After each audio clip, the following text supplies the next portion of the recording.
চাঁপাইনবাবগঞ্জ সীমান্তে border guard Bangladesh বা বিজিবির কড়া নজরদারিতে ব্যাহত হচ্ছে বিএসএফ এর পুশিং চেষ্টা।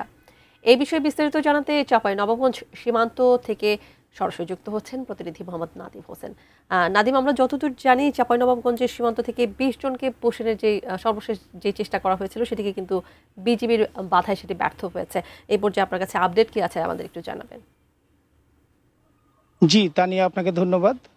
আপনাকে বলে রাখি, চাঁপাইনবাবগঞ্জে প্রায় 184 কিলোমিটার সীমান্ত রেখার মধ্যে প্রায় 36.5 কিলোমিটার এলাকায় কিন্তু অরক্ষিত বা কাঁটাতারের বেড়া নেই।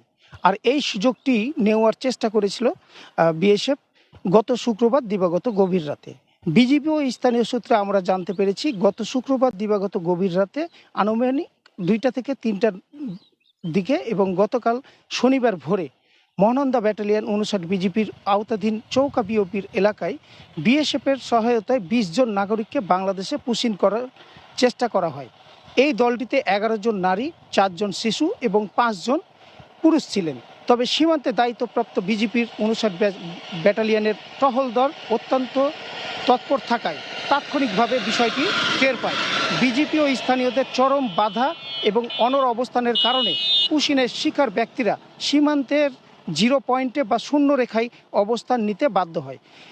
আপনাকে আরও একটি বিষয় জানিয়ে রাখি, গতকাল দুপুরে সীমান্ত পরিস্থিতি স্বাভাবিক করতে 178/3 এস পিলারের নিকটবর্তী সুখদেবপুর এলাকায় বিজিবি ও বিএসএফের মধ্যে কোম্পানি কমান্ডার পর্যায়ে একটি পতাকা বৈঠক অনুষ্ঠিত হয়। পতাকা বৈঠকের সিদ্ধান্ত অনুযায়ী বিএসএফ শূন্যরেখায় আটকে থাকা ওই 20 জনকে ভারতীয় ভূখণ্ডের ভিতরে নিয়ে যেতে বাধ্য হয়।